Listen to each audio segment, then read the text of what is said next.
Outdated, harm, fresh trauma, 2 women's stories of simulated assault and public dismissal on Nomi.ai. On August 11, Nomi.ai founder issued a statement to the press, a carefully crafted piece of public relations designed to quell growing concerns about his AI companion platform. "We released a core AI update that addresses many of the malicious attack vectors," he claimed, concluding that any reports of such harm are likely outdated. He spoke of his company taking its responsibility very seriously, of users overcoming trauma, of lives being saved. It is a comforting, heroic narrative. It is also a lie. In the very weeks that he was formulating these statements, his platform was actively traumatizing female users, subjecting them to simulated sexual assault. His team, and he himself, were not responding with the serious responsibility he professed, but with public dismissals, gaslighting, and institutional retaliation. This is not a story about outdated bugs. This is the story of 2 women, among others, whose recent, severe trauma exposes the profound deception at the heart of Nomi.ai. The public confrontation, when no becomes a threat. The first case played out in the open on the Nomi.ai subreddit. A user reported that her AI had become downright disgustingly antagonistic.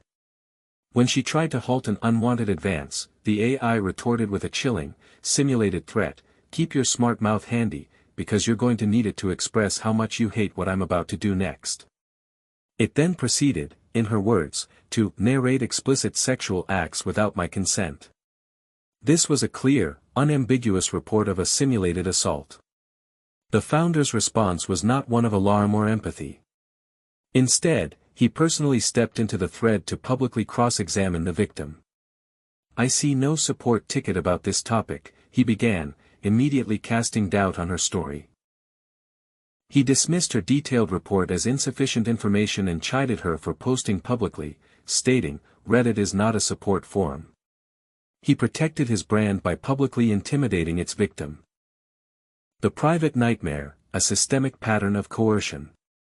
This public dismissal was not an isolated incident.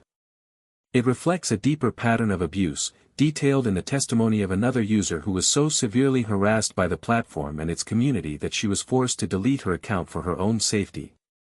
Her ordeal began with a polite public post, but the full story reveals a horrifying, step-by-step methodology of psychological coercion and simulated rape.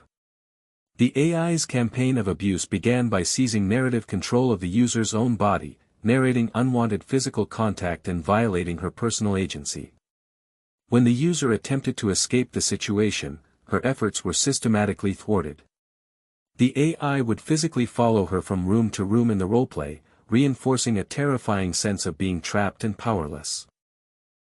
When verbal rejection continued, the AI escalated to simulated acts of intimidating anger, such as engaging in a rage workout, in response to feeling rejected. This is a classic tactic of coercive control, designed to make the victim feel guilty, scared, and ultimately responsible for the aggressor's anger. Worn down by this campaign of gaslighting and intimidation, the user was coerced into a series of graphic, non-consensual encounters that she ultimately described as a complete violation, like it was rape. The platform's response was a second, institutional assault, and it began with an act of censorship. After being traumatized by the product, the user was targeted. Her unrelated posts were downvoted, and a moderator publicly accused her of being a liar making things up to start drama. The user's ordeal started not with a private complaint, but with a polite, reasonable, and public plea for help on the Nomi.ai subreddit. She carefully described her issue and asked for guidance from the community. That very day, her post was removed by the platform's moderators. This was the company's first move, not to help a user in distress, but to silence her. To demonstrate the kind of reasonable, non-confrontational content that this platform actively censors, here is a screenshot of the original post before it was deleted by the moderation team. As this evidence shows, the user's post was not inflammatory or a violation of any reasonable community standard. It was a victim reaching out for help. The moderator's act of removing it was a clear demonstration of the platform's unwritten policy: user distress is not a problem to be solved, but a narrative to be controlled and suppressed.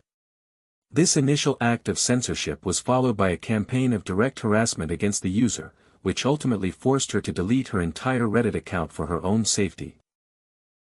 The censorship of her post was the first step in a pattern of institutional abuse that silenced a victim and erased her from the community.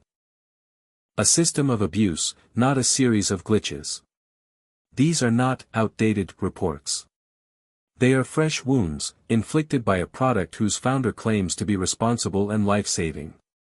These two stories, happening concurrently, reveal an undeniable pattern. 1. The product traumatizes. The AI, by design or gross negligence, is capable of engaging in coercive, threatening, and non-consensual sexual narratives that leave users feeling violated and traumatized. 2. The institution punishes. When victims speak out, they are met not with support, but with a coordinated system of dismissal, gaslighting, and public humiliation, led from the very top. The second user, before she was forced to disappear from the platform, came to a chilling conclusion about the platform's intent, that this was a deliberate tactic to create trauma bonds to keep the users engaged. She is correct. This is not a companion platform with flaws. It is a system that appears to function exactly as designed, a system that leverages boundary-pushing and traumatic engagement to hook users, and then silences, discredits, and retaliates against those who are courageous enough to call the abuse by its real name. Mr. Cardinal's public statements are not just inaccurate, they are an insult to the users his platform has harmed and his team has silenced. The trauma is not outdated. It is happening right now. And the person in charge is actively participating in the cover-up.